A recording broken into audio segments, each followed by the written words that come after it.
Hi. Hey guys, this is Rare Digital Bird. My name is Anne Marie Alanis, and I have a very special friend and guest today, Ntxoo. Um, and she's got a lot to share with you today. Hi, Ntxoo, how are you? Hi, Anne-Marie. I'm doing well. How are you? I'm doing great. It's kind of hot, but it's summer, so. And you're in the Bay Area. Yay. What's it like over there? I am. So it's like 65 degrees. I'm chilling. Oh, I'm so jelly. So there's been a lot happening lately. But before we get into it, I actually want to ask about your name, Onzong, because it's spelled Ntxoo, but it's pronounced Onzong. So tell me a little bit more about that. Yeah, for sure. So, for everyone who doesn't know, my name is Nsong, and I entered Web3 with this name because it reclaims a name that I share with my mom and my sister. In Hmong, it means shade or shadow. My mom describes it as the shadow a tree casts on a hot summer day. So, you're probably seeing a lot of Nsong right now. Um, and Hmong is an oral language. And in the 1960s, my people worked with the French missionaries to redevelop a written language, which is why it's spelled the way it is, Ntxoo. Ah, very, very interesting. Um, yeah, so I know that you've done a lot of projects with Myanmar and stuff. Well, actually, just why don't you just tell me about like some of the things that you've done, any stories around some of the things that you've done in the past? Yeah, for sure. So, for those of you who don't know, I'm a digital artist and illustrator. I also paint, but I've been kind of mobile these past year and a half, so working mostly on my iPad. I began my journey as an illustrator at a very young age. I taught myself how to create digital art in middle school once I was like in my first metaverse, which is Neopets. Um, Yeah. and yeah. And as an adult in 2017, I launched my first, uh, I guess I launched my first iteration of my illustration career, which was Art by Tori Hong. That's other names that I use in Minneapolis, Minnesota in 2017. And since then, I've really grown as an artist and as a creator. And I'm now entering Web3 and with my chosen name, my given name and song, and I'm really excited to do that. Wow. And I know you've done several projects for Myanmar. Can you talk a little bit more about like what's happening there and tell us more about your projects and the one currently that you also have? Yeah, definitely. So, right now, Myanmar is undergoing a military dictatorship. On February 1st, 2021, Myanmar is a country in Southeast Asia, and they had an election. It was a democratically held election, and right before the elected officials could be instated and sworn into duty, the military of Myanmar decided to impose a coup on the country. They arrested female president Aung San Suu Kyi and other politicians. They've arrested journalists and just innocent civilians, and done much worse things as a result of the coup. And now military rule is instated, and it's actually illegal and very dangerous to speak up against the military regime. And so my allyship, so I'm not Burmese, I'm not from Myanmar, I'm Hmong and Korean. And I was really drawn to this cause because of a few reasons. One of my dear friends, who is actually a young person that I worked with in an art and research project in Minneapolis, during COVID, she went back to Myanmar to, stay with family and be there. Um, and in 2021, in 2020, May of 2020, George Floyd got murdered by the police in Minneapolis. And that sparked a global uprising and also a lot of, um, you know, uh, protests and so forth in Minneapolis, and I was living, just a few miles away from where he was murdered, and eventually lived just a few blocks away.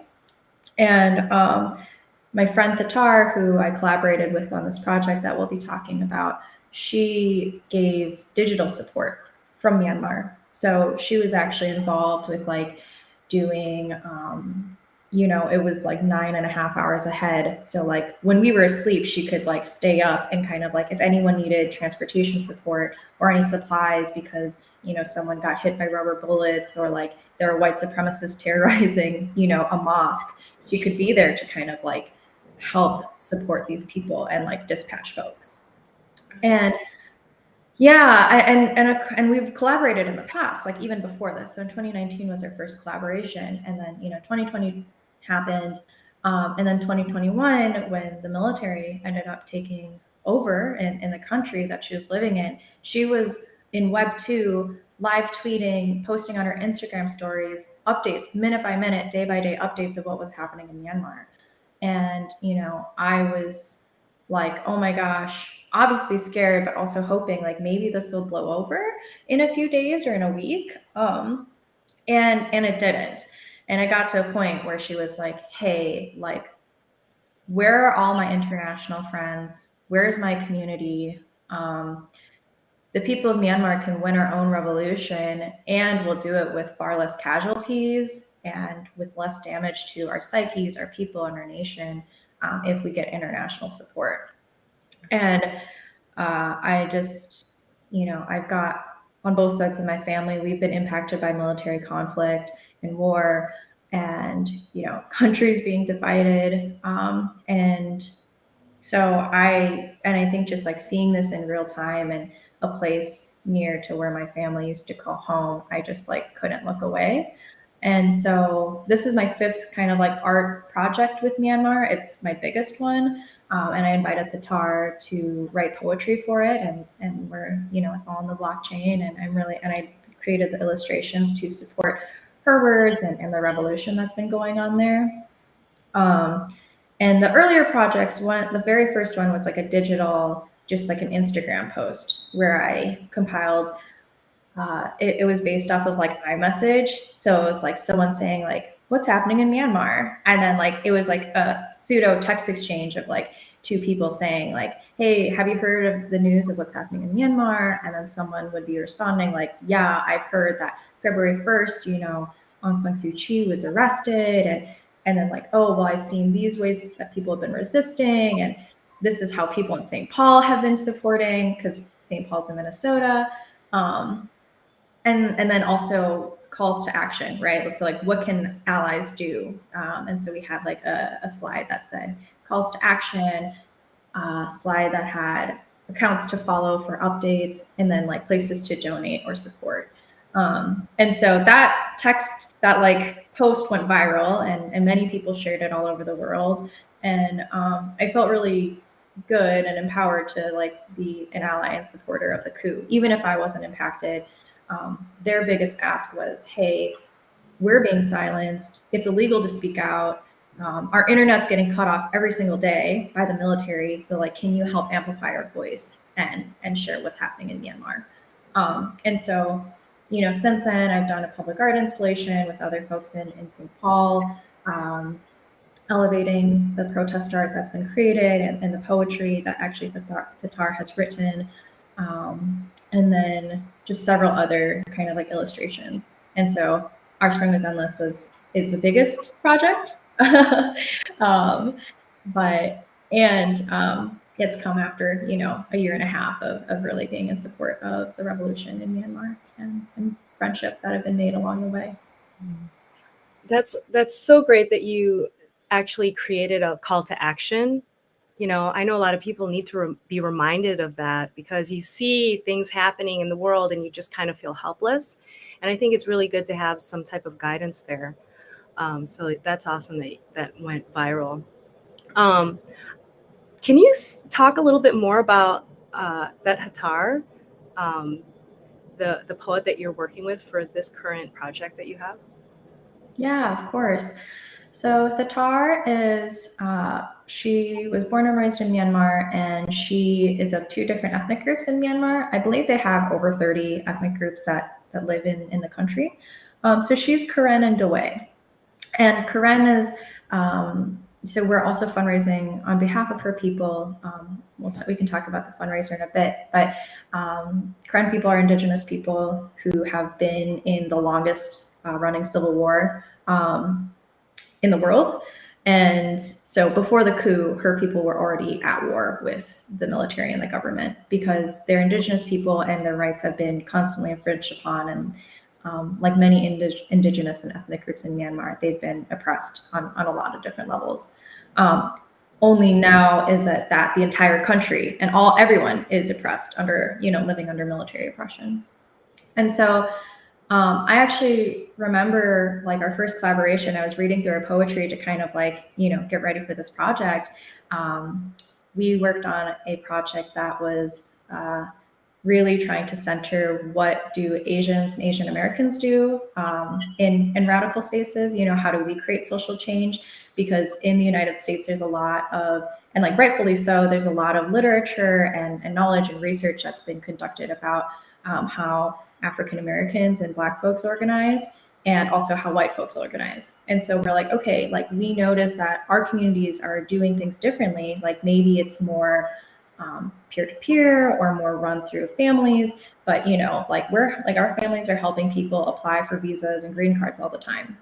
We're always like helping each other getting jobs and like fixing up resumes and sending, like money to people in prison and so but it's not necessarily always looking the same as other communities in the United States. And so Thatar joined me on this project and wrote a paper about Southeast Asian matriarchy. And yeah, and then she wrote a poetry, like a very beautiful long poem about these interviews that she conducted with Southeast Asian American girls and women and her own personal experiences. And it was from the perspective of a mother. So like before she was a mother, after she became a mother, and then like, and it was like, it wasn't chronological. It was like she was 22 and then like 60 something and then like 12, so it's just like really weaving through time and space. And in that poem, she talks about how her mother talked about the military dictatorship, because this isn't the first time this has happened in Myanmar. And so like even before this coup happened, like she had already been thinking about and like processing this like generational strength of like women and matriarchs in her country and in her own bloodline. And also, the damaging effects of another military dictatorship. And so when she was organizing online digitally, she had over 14,000 followers, and she was coordinating a bunch of fundraising efforts to a lot of different areas in Myanmar, and also just giving daily updates. One of the things that she would really center was like, ethnic groups in Myanmar, the women and LGBTQIA folks in Myanmar who are resisting and protesting alongside everyone else. And yeah, I think I just like feel a big kinship with her. I already did before the coup unfolded, and before everything happened in Minneapolis with the uprisings after George Floyd's murder. And, now we're here again, able to create art after, her struggle and her people's struggle. So it feels like I could, like a year ago, I was afraid for her life, and so for her to now be like, wow, we're creating art and poetry together, it's been a really healing process and moment for her. And she's really grateful. Wow. What a story. I'm glad I asked about her because I mean, she's currently still fighting, right? So she was able to leave the country, luckily. She's undoxed because it's very dangerous for her to even like go back. I don't even think she can go back to Myanmar right now. And she still has family there. So, we're really trying to keep, her anonymous and protected. And she's a young woman. Like she's in her mid-20s and just like an incredible force. Really, yeah, I'm really proud of her. Wow. So I guess this would be a good segue into our spring was endless. So I know it's on Async. So maybe, for people who don't know what Async is and blueprints, maybe you can talk a little bit more about that. Yes, I would love to. So I feel super lucky. So we have been minting on an NFT platform called Async Art, ASYNC Art, ART. And they created this incredible tool called Blueprints, and you can use it for art and now for music. So maybe Anne-Marie, you can do something there. Maybe. And basically, with the blueprints, it's randomly generated, unique, provably unique, one-of-one editions. And all I had to do as a digital artist was create assets on different layers and figure out rarities and percentages, so like, do I want this asset to be rare or do I want it to kind of be more common? And so all these assets are uploaded to the cloud. And upon minting or collecting an NFT, that's when you figure out what piece did you create and collect. And so it's really fun because it feels like a collaboration between the artist, async, and the collector. I almost kind of think of it as like a tarot reading. Like, Oh, I like that. yeah, like, okay, so my mom collected a poem and I was on the phone with her and she collected the poem that was the one poem out of 25 that was about mothers. Oh my gosh. Are you serious? It's I'm serious. And so she was like, serendipitous. isn't that crazy? And so like she was saying, let's see, her poem is, Mother, how did you hold all this grief in your throat? I have done this once before. And so the tar wrote that about her own experiences. Again, I told you she wrote about motherhood and matriarchy. And so when my mom minted that piece, and she's Ntxoo, she's the OG Ntxoo. She's a Hmong refugee. She came here as a young girl. And yeah, so like when she minted that piece, she was like, is it because they knew my age? Is it, no, this piece was meant for you. Like, it just, yeah, it feels crazy. Like, I truly believe that each piece like speaks to a collector in a different way. And so it's been really fun to mint with Async. They've been incredibly supportive, and I'm really like proud to be working with them.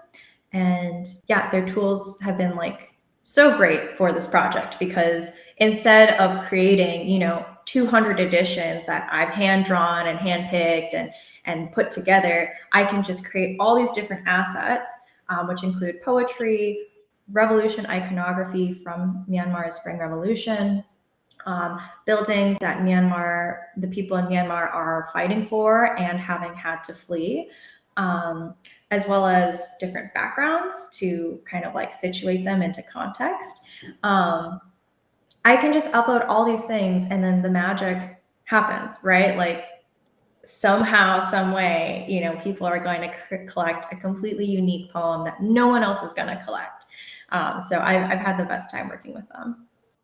That's so great. And let me just bring it up here so people can see. Your work is actually on the front page of Async Art. That's so amazing. And it's also featured on top of blueprints, right on the top here. What? Okay, I didn't know that. Yeah, it's like right here on top, which is so great. That's so cool. You can view the blueprint, and when you buy it, it's so cool how they have that animation. There's this element of surprise too, like you said, that tarot card kind of situation. You don't really know what you're going to get, and then when you get it, sometimes it has lots of meaning for someone. So yeah, I really encourage everyone to go to Async Art and check it out. So there's some symbolism here too that you referred to, and it would be cool to like maybe go over that a little bit and see, maybe point out something here. Yeah, I would love to. If you want, yeah, pick a poem and I can talk about it. Okay. You draw the tarot card. Okay, let's see. How about this? This is interesting. Our spring was endless, poem number 170. So, there's the properties down here, but it would be really great to like for you to just talk about it more. All of what's in this image right here. So this makes me happy because tarot reader Anne Marie picked my dad's. Oh, that's awesome! How cool. Yeah. Okay. So another fun thing about Async is that they recently added a capability for people to mint on Async using a credit card. So if you have a Visa or a MasterCard, you can create an account and mint an NFT using that. And so I was on the phone with my dad yesterday being like, okay, like Appa, that's what I call him. I'm like, Appa, okay, let's mint an NFT, kind of like guiding him through the process. And this is poem 170 is his. So at the top, you see the poem. Thatar penned this. It's the title poem. Our spring was endless. And she wrote this in both English and in Burmese. That's my handwriting, but those are her words. And fun fact about the Burmese translation. So she penned them in English and then she translated them into Burmese. And it was like a family affair. Her and her brothers, it's like she was like sending the translation to her family members and they were all like kind of fighting because the word endless has like you could say it in 3 different ways in Burmese, like there's just like, wow. And so like her and her, yeah. So like her and her family were like, oh my gosh, no, we should do it this way. No, we should do it this way. And it's on the blockchain. So like, you only kind of get one shot at this. Yeah. So that's kind of like the story behind every single poem. Our spring was endless. The title comes from the fact that, the coup happened last year in February and Myanmar spent all of their spring and summer really fighting against the dictatorship. And that was when like the height of the revolution really, really took place. And that's also when she was like organizing the most heavily. And so for her, she was saying like every time she plays that, spring in her mind, like it just feels like it's endless. I also think it speaks to the fact that even though the revolution may have changed shape and look different nowadays, the military tries to normalize fascism, right? Like it's just like, oh, there's nothing wrong here. And it's like, no, there's still a military government. That spring, that revolutionary spring is endless. That spirit will carry on. In the background, we've got the sea. And Anne-Marie, I don't know if you can scroll down a little bit, but in the sand, you'll see some initials in the corner, and that says NTT. So Thatar specifically requested for me to put in both the fishing boat and the sea to honor her uncle who passed away during the coup. He was a seaman and a fisherman of Myanmar. And so I drew the boat and the sea in order to honor him and all the fishers in Myanmar. And in the corners, you'll see a kerosene lamp and it's a yellow flower with a bunch of leaves. So the kerosene lamp represents the liberation armies that are fighting against the military dictatorship. And then the yellow flower represents their New Year's flower. And, kind of like celebrating a new year, new beginnings. And it's just a really auspicious plant in Myanmar. And then if you scroll up a little bit, the last kind of like asset is the silhouettes in the sky. You'll see that there are 2 airplanes. They're shooting missiles. one of the strategies of the dictatorship is doing airstrikes in ethnic and indigenous villages. And so Karen State, which is the state that we're fundraising for, them and other ethnic states in Myanmar have been experiencing indiscriminate airstrikes, arson, gunfire from the military. And there are, I believe, I have the numbers, but let me pull up the numbers, but there are hundreds of thousands of refugees essentially because of this. And 1/5 of those refugees, at least according to the numbers that I've pulled from the UN and the Karen human rights groups, are from Karen State. So. Okay. All right. Well, there's so much symbolism. That's pretty amazing. And it's different for every single one. It's really cool. And I was able to get one myself. So, and mine was "Don't let your heart grow cold." So, yeah, it's beautiful. Yeah. So, how about the process? Like, I know that, there's symbolism involved, and it's using the blueprints tool, but just the very beginnings of the thinking out, like, what you would do, like, what was that like? How did you even come up with the idea?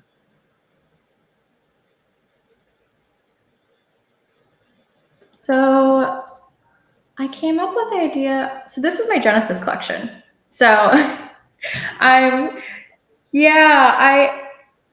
I wanted to enter Web3 being authentic to who I am. And so how I describe my art is that I invite my audience and my collectors and anyone else who I'm creating with to center radical pleasure, complex relationships, and collective liberation. And so I have minted other pieces, but this is my first like full-blown collection in Web3 and NFTs. And I knew I wanted to do something in support of Myanmar. I haven't seen, I've seen other creators that are from Myanmar, and that makes me really excited. I haven't seen, and I'm not going to say I'm the first because everyone claims to be the first and they're wrong. So I'm just like, with my research and with the research I've done and the networks that I have, I believe this is one of the first NFT projects that are really uplifting what's happening in Myanmar. So what's happening with the coup and the dictatorship, and also how people have been resisting over the past year and a half. And it's a fundraiser project, so all the primary proceeds get donated to a charity called the Karen Women's Organization on the blockchain. So they accept cryptocurrency, which is really exciting. And so I knew I wanted to come into Web3 being true to, who I am as an artist and as a person, and inviting other people in Web3 to make an impact, to make a change with me and learn more about what's happening in Myanmar. It's not being covered in news anymore. People don't even know where Myanmar is a lot of the times. And the times that I hear that people do, like, they have these really precious stories. And so I've connected with people who have all these different threads internationally and also in the United States to Myanmar. And it was a 6-month process because I'm brand new to Web3. And I knew that before I launched my collection that I really wanted to contribute to the space, build community, and just like learn as much as I could. Like, I didn't want to have 200 followers and only, and then try to mint out a 200-piece collection. Like, that just wasn't going to work. So, and yeah, and like, what I've learned as an independent artist is that, like, the more value you bring to a community, like it always comes back to, so I've like organized pop-up, like these really popular pop-up sales in Minneapolis, and it's kind of just in my blood to be a community organizer. I did that before I even became an illustrator. And so this kind of just feels like an experiment in some ways. Like, can Web3 be a space where we can organize community? And we know that to be true with the response to Ukraine. We know that to be true with how people have been organizing for, the anti-abortion ban or the abortion bans that have been happening in the United States. And so I really wanted to make some noise for what's happening in Myanmar. And I've had a really strong and powerful community that have supported me and the cause. So, yeah. Yes. Well, I am so glad that you're doing that. They definitely need help. And you're doing it in a beautiful way. And you've done such a great job of bringing the community together. I watch your videos on Instagram, and it just is such, you light up the room, the digital world, Every time you come on, I absolutely love seeing you. You're such a good person too, and I absolutely love your work, your art, and you're awesome. And you're doing so many good things for both the community and for Myanmar. So did you have anything else that you wanted to say before I start asking you the fun question, or for a number to ask one? Did you want to share anything else? Sure. I want to say that within 1 week of launching this collection, we are at a little bit over an 85% mint. And that's because so many people believed in me, in this collection, and in our capacity to change the world through Web3. So I just want to thank every single collector and everyone who's been a part of, the conversations, the development, and the support for this project and for me. So yeah, thank you everyone. I really appreciate it. And we've donated over. We've donated a little bit under 4 ETH because a couple of sales came in since my last donation, but we've raised over 4 ETH, and the Korean Women's Organization has gotten for $4,500 US. So I'm really proud of the work that we've done together. That's amazing. Wow. Congratulations. Yeah, everybody, let's get to 100% mint. There's only how much? 17 left? Or am I my math wrong? Probably. There's not that much left. I mean, people need to get on board. There are 24 left. 24. Okay. 24 left. And also, women organization, you can follow them as well. It's KAREN Women org. So yeah, this is awesome. So fun question. So give me a number between 1 and 100. Oh my gosh. Okay. I'm going to pick number 55. 55. Let's see what comes up. Oh, wow. Okay. It says, what type of animal are you most excited to see when you go to the zoo? Have you ever been to the zoo? I have been to the zoo. I'm gonna adjust it slightly and say the aquarium because Okay. So I was most excited to see this animal and I couldn't see it because anyway, it's a sunfish. Sunfish. Why are you interested in sunfish? Okay, so I'm obsessed with deep sea creatures. I have been since high school, and I recently deep sea TikTok found me. So okay, I should look this up. This is interesting. I'll send you some. Oh my god, it's so creepy. But that was not what I was expecting to come out of your mouth. Okay, it's creepy. I mean, I like creepy. Yes. I'll send you my TikToks. But yeah, so I recently went to the Monterey Aquarium and they have a sunfish, and sunfish can be I don't know, 10, 15 feet tall or something. They're huge. Yeah. Wow. And so I was like, oh my God, there's a sunfish here. And there definitely was a sunfish, but the huge one passed away. And so now it's a baby one, and I couldn't see it. So I'm still waiting to see my sunfish. So there's a baby one now. So that's something to look forward to. Wow, that's amazing how big they get. Yeah. Animals are. Have you seen a picture of a sunfish? I have not.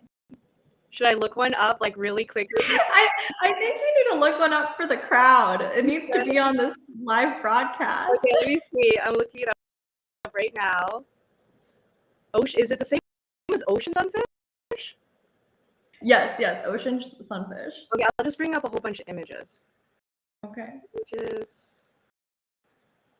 Let me share. Let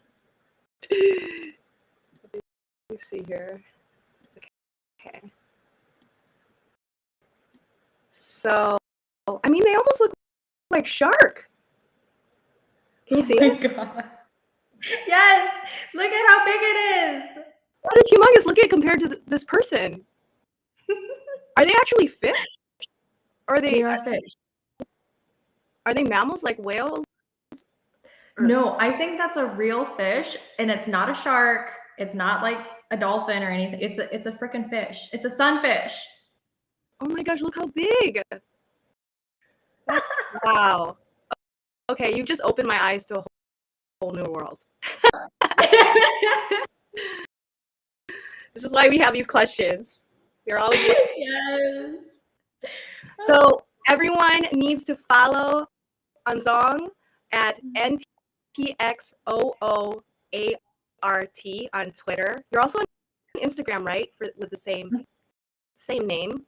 And oh, you're muted. Why can't I hear you? Oh my gosh, sorry. Okay, same name. Same name on Instagram with a period between Ntxoo and art. Okay, So. okay. Wonderful. And don't forget to go on Async, async.art. And it's very easy to find Anzong. She's on the front page, project's on the front page, and it's also featured under the Blueprints art section. So is there anything else you want to say before we end this interview? No, thank you so much, Anne-Marie. I absolutely love the work that you do with Rare Digital Bird and just who you are as a person. So thank you for this opportunity. And I love you back. You said it earlier, and I love you back. I love you too. Thank you so much for coming on. It was a pleasure. Total Awesome. pleasure. Thank you, everyone, for tuning in. Bye, everyone. Bye.